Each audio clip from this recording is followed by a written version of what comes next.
हरे कृष्णा।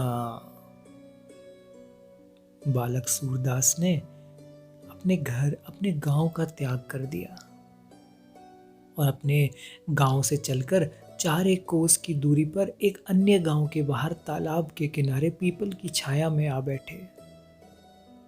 नन्हे सूर ने वहां पहुंचकर अपने भीतर के नेत्रों से भगवान का ध्यान आरंभ कर दिया। क्या आप इस स्थिति को अनुभव कर रहे हैं कि कोई जन्म से नेत्रहीन बालक जिसने अपने घर का त्याग कर दिया हो, वो भगवान से हर प्रकार से संतुष्ट तो है ही तथा उन्हें प्रेम कर रहा है। प्रेम की परिभाषा इसके अतिरिक्त और है ही क्या?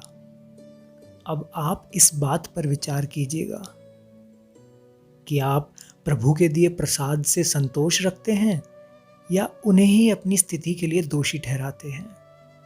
विचार अवश्य कीजिएगा, आप सहज ही जान जाएंगे। अब उस गांव के लोग अपनी जिज्ञासा अनुसार सूरदास जी से प्रश्न करते और सूरदास जी उनके प्रश्नों को सहजता से हल कर उनका समाधान कर देते।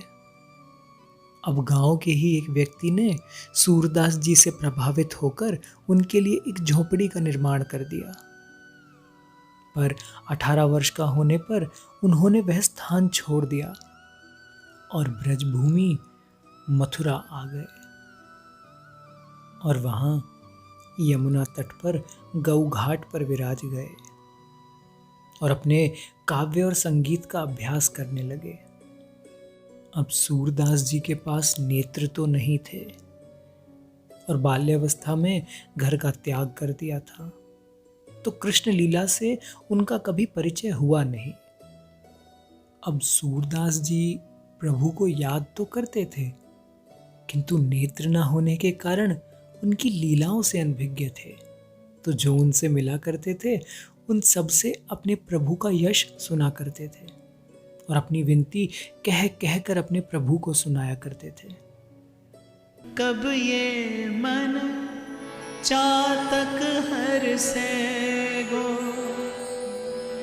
कब ये मन चातक हर से गो, रूप सुधारस पाए श्याम घन, कब बरसोगे और अपनी इस मन की पीड़ा को श्री यमुना जी से निवेदन किया करते थे। सूरदास जी को कृष्ण रूपी नेत्र चक्षु तब प्राप्त हुए जब महाप्रभु वल्लभाचार्य जी मथुरा पधारे। सूरदास जी को खबर पड़ी तो महाप्रभु वल्लभाचार्य से वे भेंट करने के लिए गए और महाप्रभु वल्लभाचार्य जी ने सूरदास जी के गायन की प्रशस्ति मथुरा पधारने के पश्चात सुन ही ली थी। तो महाप्रभु वल्लभाचार्य जी ने सूरदास जी से कुछ सुनाने का आग्रह किया और सूरदास जी ने पहली पंक्तियां कही। सब पतितन को नायक हो तो,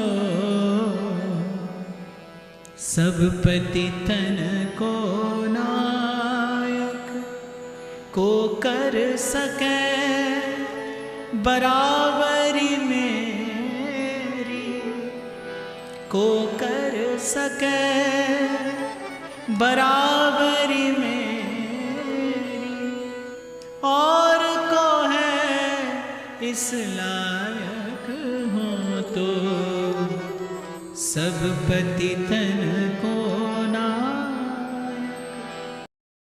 महाप्रभु वल्लभाचार्य जी ने पुनः आग्रह किया कि कुछ और कहेंगे।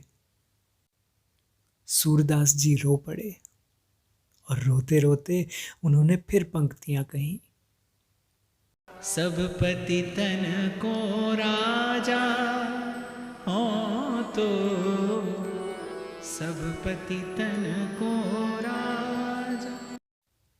सूरदास जी से इन 2 पदों को सुनने के पश्चात वल्लभाचार्य जी करुणा से भर उठे और सूरदास जी से बोल पड़े, अरे आंध्रे, सूर है के ऐसो क्यों गिगियाए रहे हो है?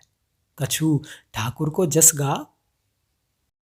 अब सूरदास जी के सब्र का बांध टूट गया और वे बेतहाशा रो पड़े और बोले कि महाराज, मैं तो अपने प्रभु के यश से अब तक अनभिज्ञ हूं, उनकी लीलाओं से, इस विषय से अब तक अनभिज्ञ हूं।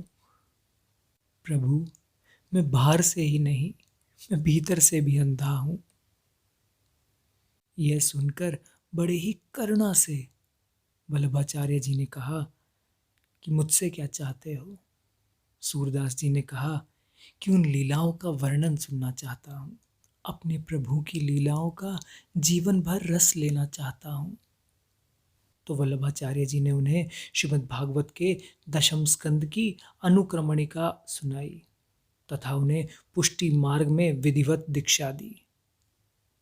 और कृष्ण लीला सुनने के पश्चात आत्मविभोर हो गए सूरदास जी और एक पद की रचना की और कहा, ब्रज भयो महर के पूत, जब यह बात सुनी। मेरे घर नाम